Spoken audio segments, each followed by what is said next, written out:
And it's semi-final action in the SANFL, and first semi-final the Eagles and the Panthers, and then in the second semi-final Central District and Norwood. But how good were the Panthers last week against Glenelg? They were just sensational, Mark Soderstrom. Yeah, very good, Michael, that elimination final. I was really impressed, and I think Ronnie Fuller would have been really impressed. The vast expanses here of Footy Park, and what we saw was South Adelaide's midfield really come to the fore. Toby Stribbling, Joel Cross, Nick Little, those sorts of guys. Here's Stribbling nailing a goal.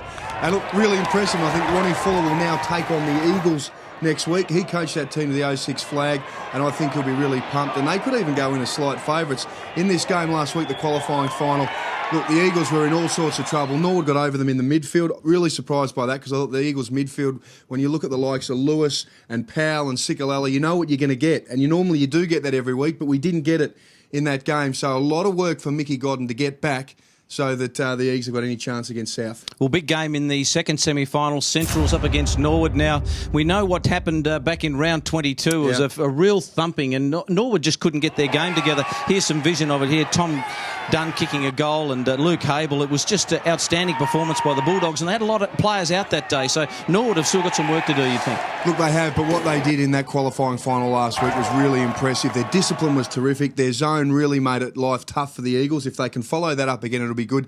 What they did was they won the clearances pretty comfortably. You win the clearances, you're a long, long way into winning the match. I think that's what we saw. And even though I think Central would be very, very strong favourites in this, from what we saw from Norwood last week, I think Nathan Bassett and his boys can go in with a lot of confidence. Well, what a big weekend of football it's going to be, Mark Soderstrom. From 1:30 p.m, it will be the Eagles and the Panthers, and then straight after that, Central District up against Norwood in that second semi.